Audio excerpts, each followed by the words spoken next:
नमस्कार, मी प्रेरणा शामराव वाजंत्री।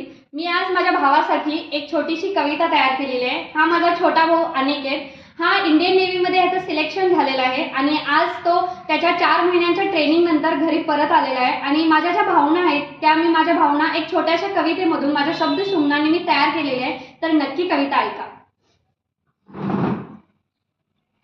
तुझ्या भरतीचं न्यूज ऐकल्यावर दारात फटाके वाजत होते, घरात मिठाई वाटत होते, तू ट्रेनिंगला गेल्यावर घर मात्र रिकामी दिसत होते। 4 महिन्यांपूर्वी तुला बाय करताना सर्वांचे मन भरून आले, त्यानंतर तुझ्या आईला मी कित्येक दिवस शांतच पाहिले। प्रत्येक वेळी तुझी कमी भासत होती, नोकरीसाठी सगळं काही सोडून इतक्या लांब जावं लागतं याची जाणीव झाली होती। तुझ्या फोनची रोज आस लागत होती, घरात कोण नसल्यावर तुझी आई एकटीच रडत होती। अभिमानाने स्वतःच्या मुलाचं कौतुक करताना मी पाहिले, तुझ्या वडिलांना मी छाती फुगवून चालताना पाहिले। तुझ्या एवढ्या वर्षांचं मेहनत कामी आलं, भावा बघितलेलं स्वप्न आज सत्यात उतरलं।